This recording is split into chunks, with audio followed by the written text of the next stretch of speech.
ఈ గులాబీ రంగు కాంబినేషన్ చూడండి ఎంత బాగుందో కదా. హలో అండి, అందరికీ నమస్తే. అందరూ ఎలా ఉన్నారు?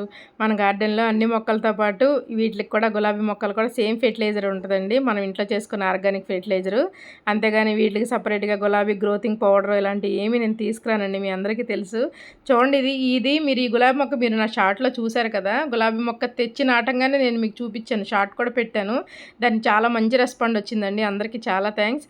అలాగే ఇందులో చూడండి ఈ బ్రింగరాజు గింజలు పడి అసలు ప్రతి కుండీలో మొక్కలేనండి నాకైతే. అసలు నేను ఒకసారి మీకు బ్రింగరాజ్ ఆయిల్ నేను ఎలా చేసుకుంటానో కూడా చూపిస్తాను నేను. అలాగే ఇందులోనే నేను గ్రీన్ పీస్ పెట్టాను, అంటే బఠానీ గింజ పెట్టాను. ఒక మొక్క వచ్చేసిందండి ఇందులో, పెట్టినట్టు అలాగే వచ్చేసింది. అదిగోండి వెనకాల, అదిగోండి ఇది గ్రీన్ పీస్ మొక్క. చూద్దాం ఎన్ని బఠానీలు పండించేద్దాము, ఎన్ని బఠానీ కాయలు పండించేద్దామో చూద్దాము.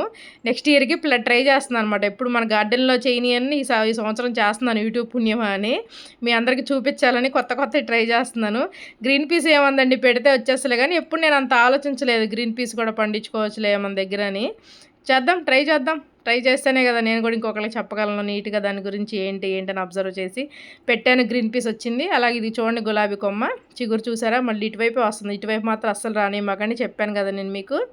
చూడండి మళ్ళీ 3 మొగ్గలు వచ్చినాయి, ఈ 2 పువ్వులు ఇచ్చుకున్నాయి. ఇదిగోండి గ్రీన్ పీస్ మొక్క ఎక్కడ ఉంది, అదేమో గులాబీ మొక్కకు చుట్టేసుకుంటుంది. చూడాలి, అంత హెవీ పర్సనాలిటీ కాదు కదా, అంది డెలికేటెడ్గానే ఉంటుంది కాబట్టి పర్లేదు. గులాబీ మొక్క అయితే ఏం డ్యామేజ్ అవ్వదు, దాని వేర్లు ఏమి లోపలికి వెళ్ళిపోవు కదా. చూడండి అసలు పువ్వులు ఎంత బాగున్నాయో. కట్ చేస్తానండి, ఖచ్చితంగా కట్ చేసి దేవుడికి పెట్టేస్తా, లేకపోతే నేను తల్ల అయినా పెట్టేసుకుంటా. ఓకేనండి, బాయ్ బాయ్.